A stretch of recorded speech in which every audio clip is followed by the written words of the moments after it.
Friday the 13th, the novelization by Simon Hawke. Chapter 4. They debated calling the police about Ralph, but it was a very short debate. Ned pointed out that they'd probably just send out Dorf again, and it was a case of putting up with Ralph or Dorf. They'd probably be better off with Dorf. In any case, the mad prophet of Crystal Lake, as Ned had christened him, seemed to have vacated the premises, and they had decided to forget about it. Jack, especially, wasn't anxious to give Dorf any reason to search through their belongings. He decided he should probably give some serious thought to finding a safe place for his stash, just in case. They started dinner with Brenda tossing a salad and Jack frying hamburgers. It had been a long day and they were all starved. The clouds started rolling in as Steve had predicted, and it looked as if it was going to storm. "Who likes some rare?" Jack called from the grill. "Me," said Marcy. Brenda made a face and shuddered. "How can you guys eat that stuff?" she said. "It looks like dead animals." "Dead animals?" Ned looked at her in mock disgust. "That's old counselors, you cannibals!" "Well," said Brenda, serving the salad, "if you would mix all this stuff right, you'd get all the protein you need."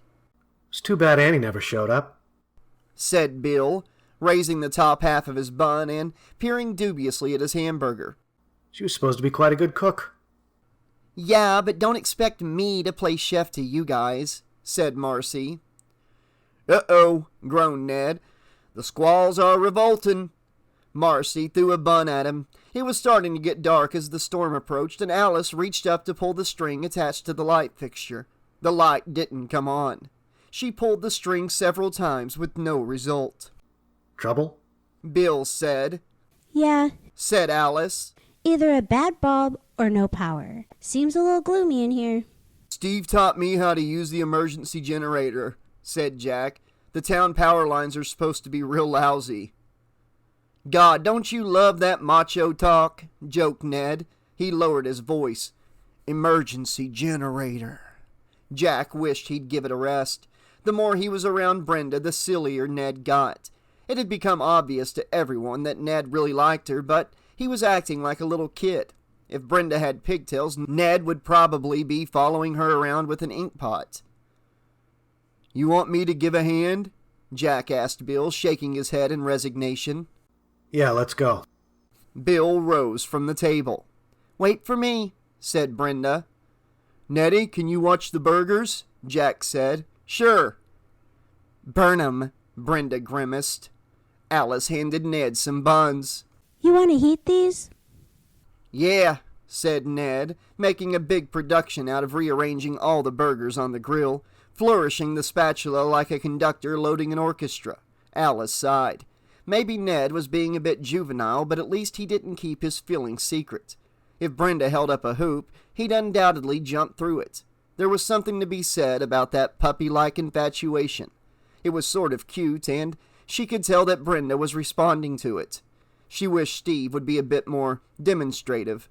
He was always so serious, so intense. She wished that he'd lighten up a little. One would think, from the way he acted, that everything at Camp Crystal Lake was a matter of life or death.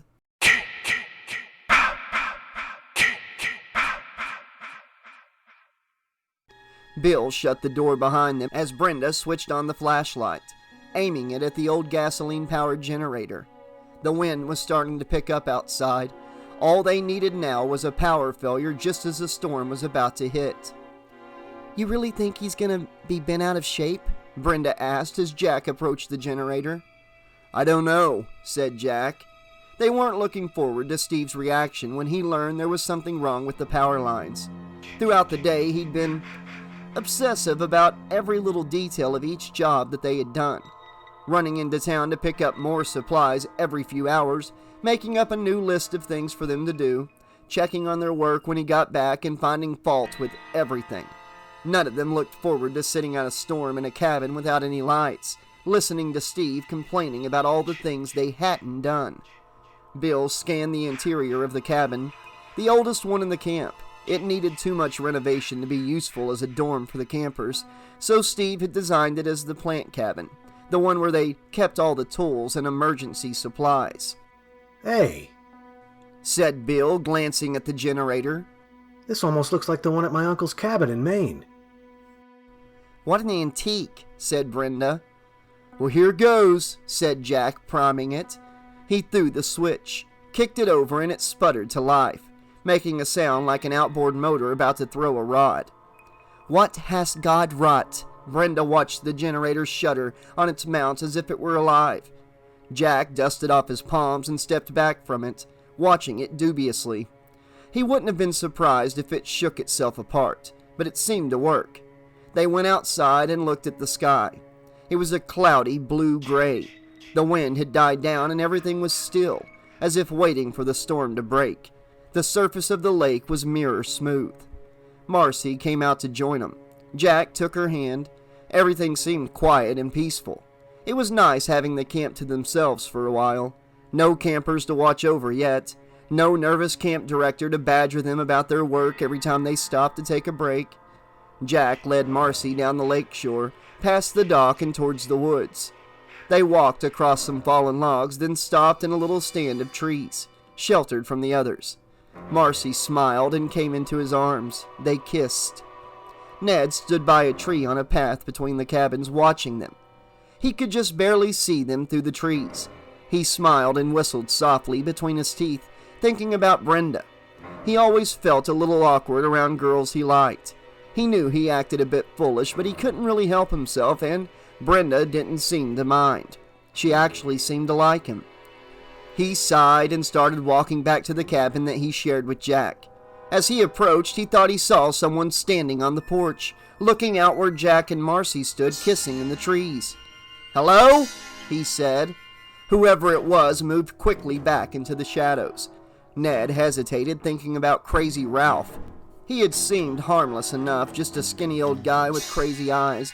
Not much to him at all, but you never could tell with crazy people. Yet if Ralph were really dangerous, he doubted that the local police would allow him to run around loose. Just the town character, he thought. But he didn't like the idea of Ralph being in their cabin going through their things. He hurried toward the cabin, but whoever had been on the porch had gone inside. He heard the door creak. He paused at the steps leading to the porch, took a deep breath, and started up. He paused again outside the door. "Can I help you?" he said. He rolled his eyes. "Can I help you? What was he, a sales clerk in a convenience store? Christ, be firm, Ned," he told himself. "Get in there and chase the old loony out before he steals something." He stepped in and scanned the cabin. There wasn't anyone in sight. "Hello? Hello?" He heard a step behind him, but before he could turn around, someone grabbed a handful of his hair and gave a hard, sharp jerk. His head snapped back, and he opened his mouth to cry out, but before he could utter a sound, a gleaming steel blade flashed briefly in front of his eyes, and he felt a line of fire burn across his neck. A searing, stinging, white-hot pain as the knife slashed his throat from ear to ear. His legs gave way beneath him, and he coughed, choking on the flood of blood, trying in vain to gasp for air. Everything seemed to turn incredibly, indescribably bright for a brief instant, and then he felt himself falling. He was dead before he hit the floor.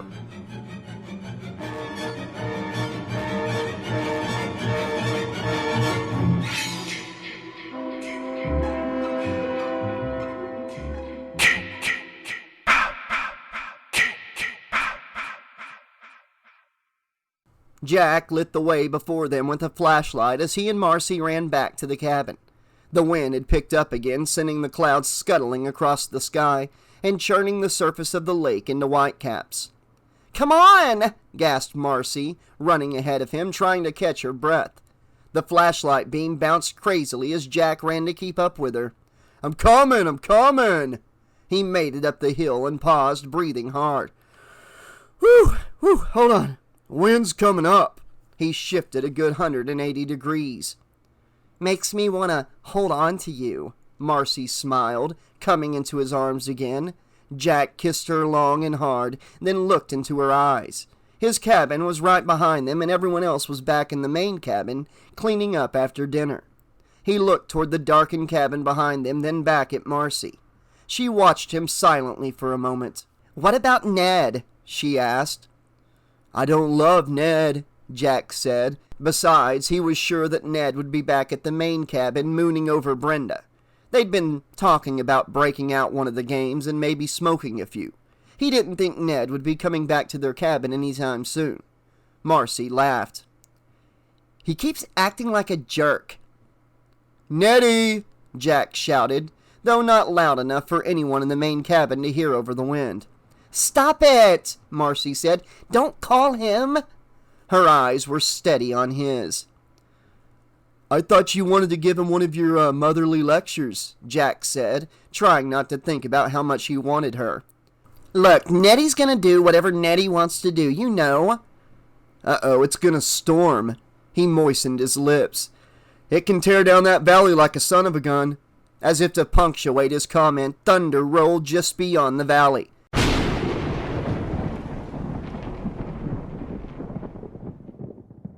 The storm was approaching fast. They sat down on a log and Marcy scooted closer to him. I've been afraid of storms ever since I was a little girl, she said. No, really? She laughed slightly, embarrassed. Yeah, I've had this dream where I'm in a thunderstorm and it's raining really hard. It sounds like pebbles when it hits the ground.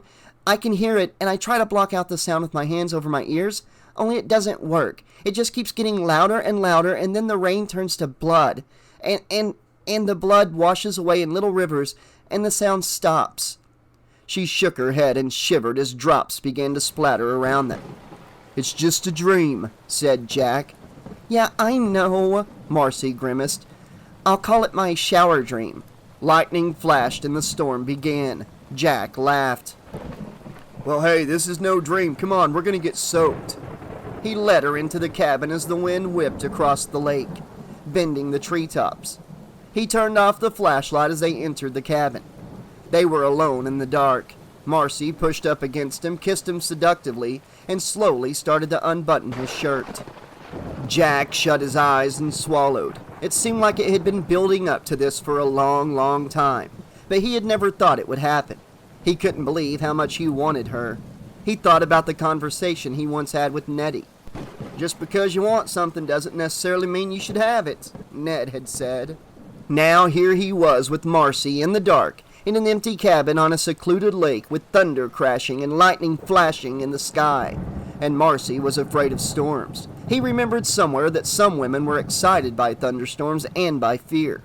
Was he taking advantage of the situation? No, he told himself. She's ready. She's making the choice. He had waited. He had never pressured her. He had allowed her to make the decision, to pick the right time and place. He ran his hands over her chest. Her nipples were hard. She broke the kiss and made her way over to the bottom bunk, feeling her way in the dark. He sat down beside her and reached over to the nightstand, picking up a small candle and lighting it. She unbuttoned her jeans and pulled them down. She was wearing white bikini panties. He was afraid to speak, afraid to break the spell, afraid she'd change her mind at the last minute. He'd die if that happened.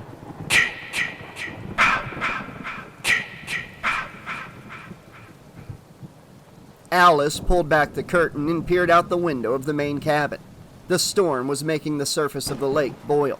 It was raining so hard, it sounded like hell hitting the roof. Jack and Marcy are gonna get drenched, she said. Bill smiled. Not if they're where I think they are. He plucked a few chords on the guitar. They had the fire going and it was warm and cozy inside. A pleasant place to relax after a hard day's work. Alice threw another log on the fire and sank into a chair and stretched out, sighing contentedly. That's nice. Uh-huh, Brenda nodded. She glanced up suddenly with a sly smile. Hey, I know what we can do. We're gonna play Monopoly. Alice groaned. I hate Monopoly. Not the way I play, you don't, said Brenda, grinning as she took the game down off the shelf. Like what? Said Bill, putting down the guitar. Brenda started to take the game out of the box and spread it out on the table. We're gonna play strip Monopoly. I'm gonna be the shoe. She picked out her game token. You've got to be kidding me, said Alice. Brenda shook her head. Bill raised his eyebrows, intrigued by the thought. What if Steve walks in? We'll give him a handicap, Brenda replied quickly. He can keep his boots on, everything else goes. Now, it's easy. Instead of paying rent, you pay clothes. Bill can be the banker. She glanced at him coyly. Unless, of course, he's chicken. Alice laughed, thinking it might be fun. Bill grinned and joined Brenda at the table. I guess I'm game, but heaven help you if you land on one of my hotels. Alice, why don't you see if Marcy left any of that grass? Brenda suggested. Bill started to sort out the play money. What happened to my 500s? They're right there, Brenda said, pushing them toward him. She looked around at the cluttered surface of the table. What happened to my shoe?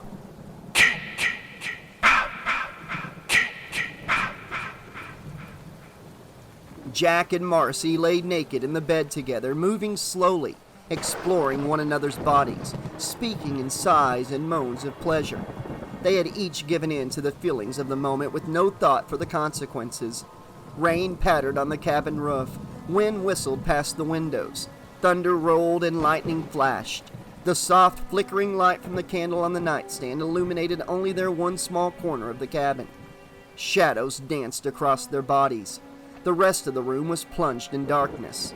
A darkness that had enveloped Ned as he lay lifeless on the bunk above, his throat slashed, his eyes wide open, seeing nothing, his blood seeping into the mattress. And there was something else inside that darkened cabin with them, a hate that seized with mindless fury, raging for revenge, waiting to reach out and take it. It was close, so very close, merely a breath away.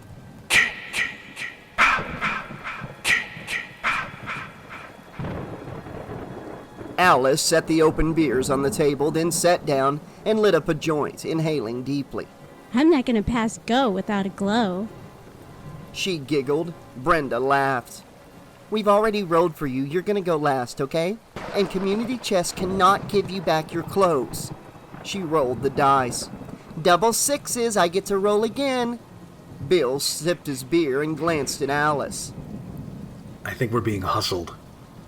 I think you're right, said Alice, leaning back in her chair and taking another toke before passing it to Bill. Steve wouldn't approve of this, she thought. If he came in now, he'd put a stop to it and give them all a lecture on responsibility. She sighed.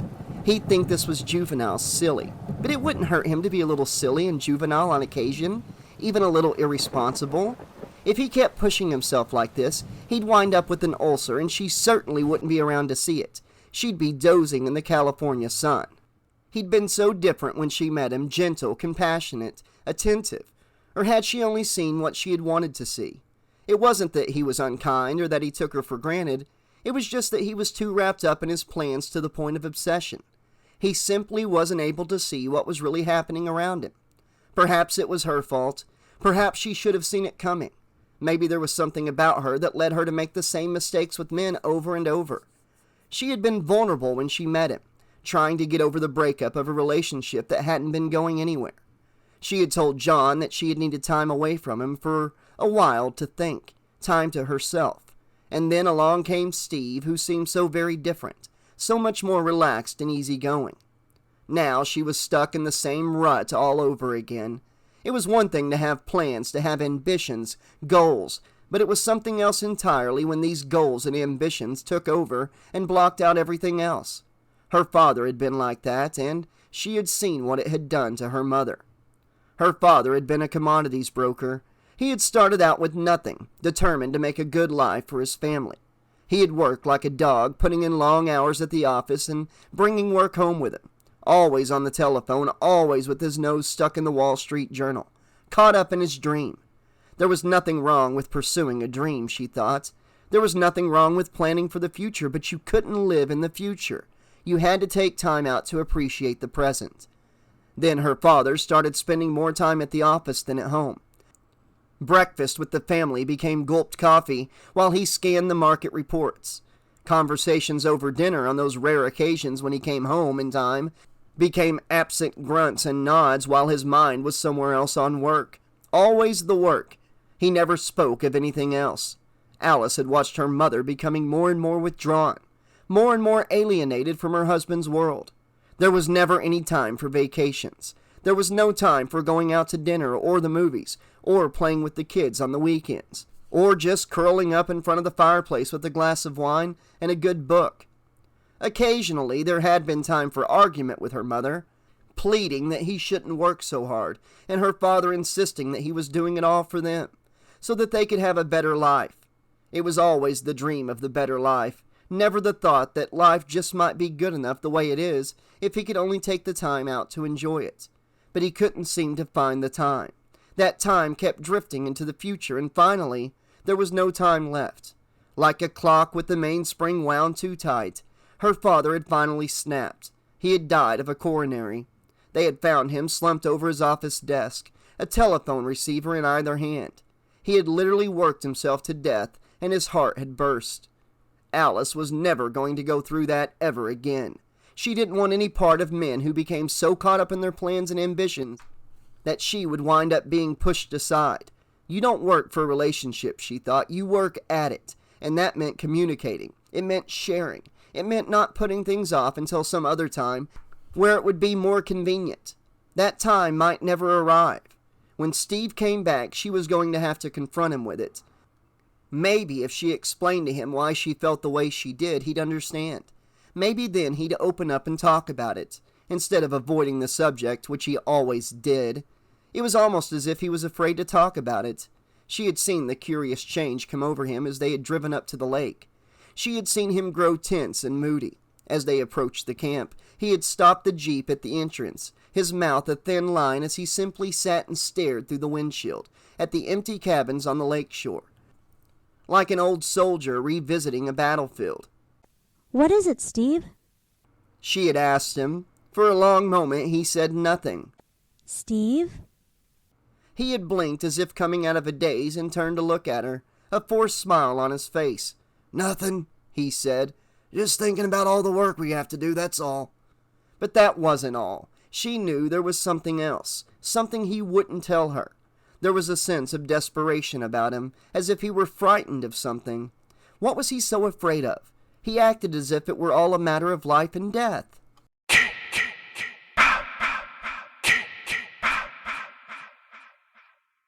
They lie next to one another, bodies touching, basking in the warm afterglow of sex. Marcy turned on her side and kissed Jack softly on his cheek. She sighed. "You are so fine." She gave him another kiss and got out of bed. The candle on the nightstand was flickering. "Yo, where you going?" Jack said, sitting up. "I gotta pee." She felt around in the darkness for her clothes. Jack put on his shirt. Marcy found her underpants and t-shirt, pulled them on, and then slipped into her raincoat without bothering to look for the rest of her clothes. They were nearby on the floor somewhere, and she would only be gone a minute. "Hurry back, okay?" Jack grinned. "It's getting cold in here." "You'll save my place for me?" "Oh, yeah." She bent down to kiss him, then picked up the flashlight and went out the door. It was pouring. She smiled at the thought of what would happen if she ran into any of the others, and they saw her barefoot in the rain, without anything on beneath her slicker except her underwear. But the light was still on in the main cabin, and she could see smoke curling up from the chimney. They're probably having their own party, she thought.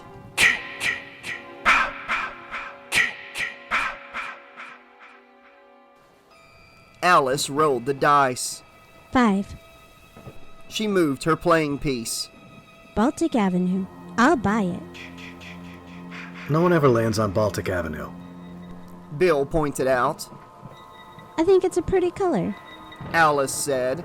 She passed Bill the play money, and he handed her the deed card. Okay.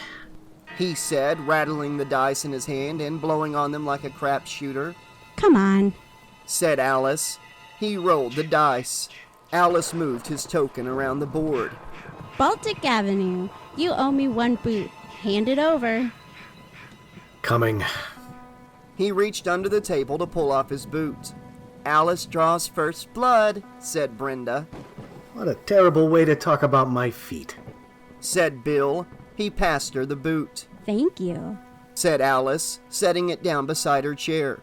They were all starting to get a little silly. The grass was helping, so was the beer. "You know, I think I'm beginning to like this game.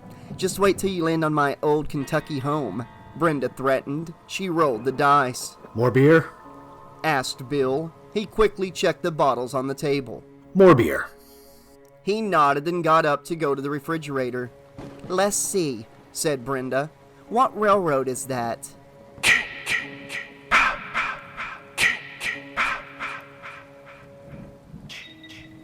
Jack lit up a joint and waved the match out, flicking it onto the floor. He drew the smoke in deeply and exhaled as he lay back on the bed. He thought about Marcy. He wondered if she was taking birth control pills. He wondered why he hadn't wondered about that before. It was a little late to ask himself that now. Suppose she got pregnant. Surely she was on the pill, wasn't she? She wouldn't have sex if she weren't on the pill, thought Jack. But then, on the other hand, he had sex and he hadn't used a condom. Why wasn't that the same? Wasn't it being sexist to expect her to take full responsibility for them both being protected? Was it fair to justify by telling himself that he got carried away? What with the thunder and the lightning getting her excited and the dark romantic cabin and being all alone out in the woods? Her being so near and touching him and looking up at him like that? He reassured himself that he had never pressured her, that she had made the choice. But what if she got pregnant? What then? They had never discussed that possibility. Would she consider having an abortion? How did she feel about that? Jack didn't even know how she felt about that. On the one hand, it was her body and ultimately her choice, but on the other hand, he would have been a part of it as well. It wasn't something they had ever discussed. Suppose she got pregnant and decided to have the baby. What then? Marriage? Okay, he loved her, no question about that. He also believed in doing the right thing. He could probably get a transfer to her school. Well, come to think about it, she probably wouldn't be able to go to school. Certainly for a while, and he'd have to get a job. They'd both probably have to get jobs. Could they balance school and jobs and caring for the baby? Daycare was sure expensive. So were diapers, clothes, baby food, medical insurance. And all right, maybe there wasn't any question that they loved each other, but were they ready to take a step that big? How come we never talked about this shit before, Jack wondered. It wasn't that he'd felt guilty about what they had done. There wasn't anything wrong with that. They loved each other. They had waited until the time seemed right. It wasn't as if he had just torn off a piece only for the sake of getting laid, but damn it, this was Marcy. Someone he really cared about. But if you really care about someone, Jack thought, you communicate with them. You find out how they feel about things. You talk things out. Why was it so difficult to talk about sex? Oh, it wasn't hard at all to talk about it with other guys like Nettie, but why did it seem awkward to sit down and just discuss it in a non-threatening way with the girl you cared about? For that matter, he thought, why couldn't a bunch of us just sit down together and talk about it just between ourselves? A nice, friendly, loose discussion. Find out how we feel about things. Bounce ideas off each other. He imagined himself walking up to the other guys some night, like maybe tomorrow night when they were gathered around a campfire, having a few beers, maybe smoking a few, and saying, "Hey, what do you say we talk about sex?" Of course, they probably would laugh. So would he if Nettie had said something like that, but after they had laughed, and laughing was good to break the tension, he could tell them he was serious, that he wasn't saying that they should talk about, doing it, but how they really felt about it, what concerns they had about relationships and things like that. Why couldn't they talk about things like that in a serious, sharing sort of way? Right then, he decided he was going to have a long talk with Marcy that night. That, instead of just jumping back into bed with each other and picking up where they left off, as much as he wanted to do it again, they were going to talk first, really talk, and find out how they felt about things, about their plans, and how they truly felt about each other. You shouldn't just let your feelings take control, he thought. They'd just been physically intimate with one another, and it was past time they got mentally intimate as well. Maybe nothing would change. There'd been a strong sense of inevitability about this ever since they knew they would be moving on to different schools, meeting new people, probably forming new relationships. The tension had been there. It was something they both felt, but they never really talked about it. It seemed they both knew it would happen, and it also seemed that they both knew it would happen sometime this summer. It was a large part of why they decided to take the jobs at the camp together, so they could get away and be by themselves before their paths took them in different directions. Deep down, maybe they both knew that after this summer, it would be over for them. It didn't really have to be, but it would be hard to keep things going with all the changes that were on the way. They had to go for it while there was still time. But they had never talked. "You gotta go for it," one of Jack's friends at school had said when they discussed their girlfriends one evening in a locker room after basketball practice. "I mean, you gotta ask yourself, bro," Jack's friend had said. "What are you waiting for?"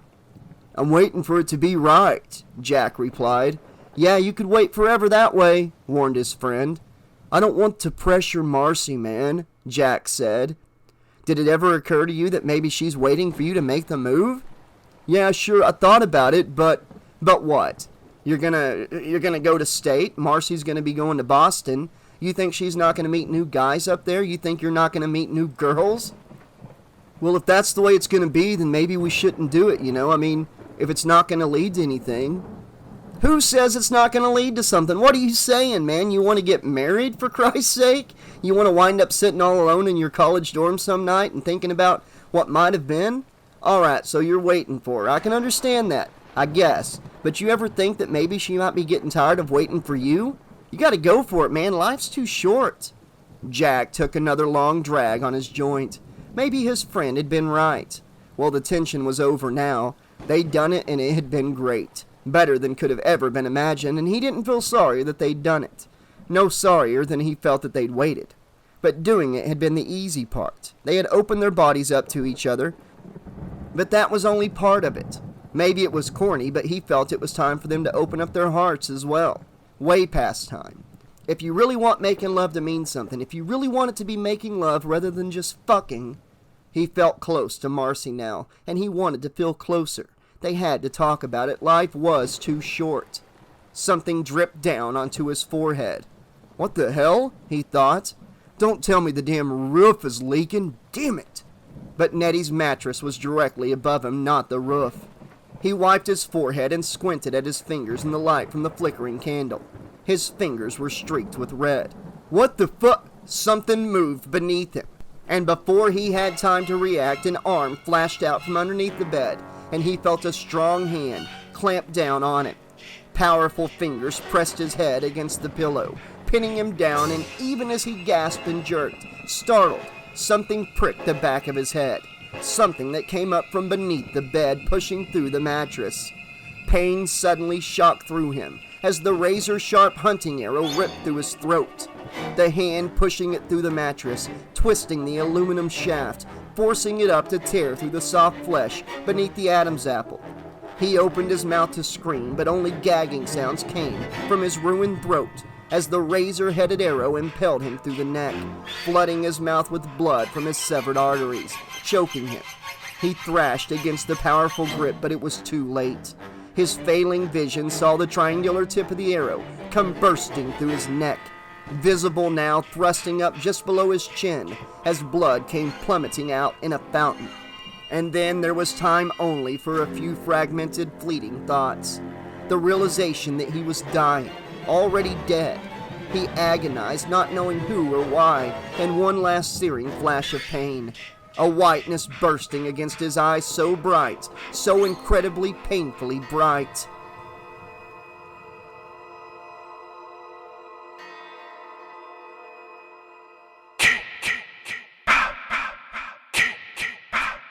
Okay, Slashaholics, you've just heard an early access upload from the Patreon page. On Patreon, you'll get early access to this book and others to be named in the future. All great slasher novels. All early access titles on Patreon will have weekly chapter uploads that premiere on Patreon 2 to 3 weeks before they make it to YouTube. So, if you want to have early access to Friday the 13th by Simon Hawke, head on over to Patreon. Thank you all so much for listening. Hope you're enjoying this book so far. And as always, pleasant dreams!